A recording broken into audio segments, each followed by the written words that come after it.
not just about what they think of you. It's about what you think of yourself. The question is, how do you handle it?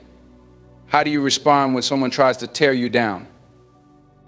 When they belittle you, dismiss you, or act like you don't matter, you don't get bitter, you get better. You don't fight for their respect, you stand firm in your own. Let me give you 5 ways to handle people who don't respect you. Setting clear boundaries is one of the most powerful things you can do to protect your peace, your time, and your self-respect. Boundaries are not walls that keep people out. They are lines that define what is and isn't acceptable in your life. Without them, you invite chaos and disrespect. When you lack boundaries, you send a silent message that you'll tolerate being treated any kind of way, and trust me, some people will take full advantage of that.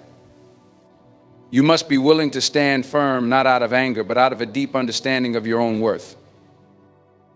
Some people will push you just to see how far they can go, how much you'll let slide, and how little they can get away with giving you in return. It could be your time, your energy, or your dignity. When you fail to set limits, you hand them the blueprint for disrespect. They'll keep overstepping until you make it known this is where it stops. Setting boundaries means knowing when to say no, and don't let that word scare you. No is not rude. No is not selfish. No is a full sentence, and you don't need to explain it to anyone. If someone calls you difficult or stubborn because you stand up for yourself, let them. The people who truly care about you will respect your boundaries, not question them. Those who get upset when you say no are often the ones who benefited from you saying yes for far too long. A lack of boundaries doesn't just hurt you, it teaches others that it's okay to disregard your needs, your voice, and your value. When you allow people to overstep, you are giving them permission to treat you however they please. But when you stand firm, you command respect. You don't have to yell, argue, or plead. Boundaries don't require noise, they require consistency. They require you to honor yourself enough to say, I will not accept this behavior, and I am willing to walk away if it continues. Boundaries apply to every area of your life. In relationships, they determine how much you give versus how much you receive. If someone constantly takes without giving back, you have to step up and say, this is not okay.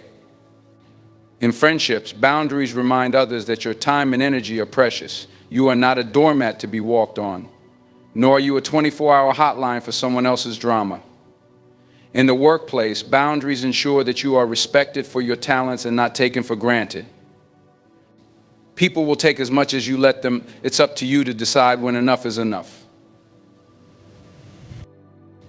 Setting boundaries doesn't mean you stop being kind. It means you stop being taken advantage of. You can love people and still say, this doesn't work for me. You can be generous and still have limits.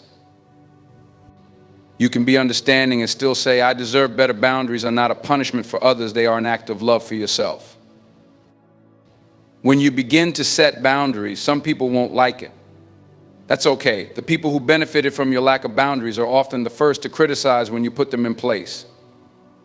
Let them. You're not setting boundaries to please them, you're setting them to protect yourself. Remember, boundaries are not about controlling other people's behavior, they are about controlling your access to it. You must be willing to lose people who refuse to respect your limits, and yes, that might feel uncomfortable, even scary, but what's scarier is losing yourself in the process of trying to please everyone else. When you set boundaries, you make room for the right people to enter your life, people who respect you, honor your time, and celebrate your worth. You make room for peace to replace chaos.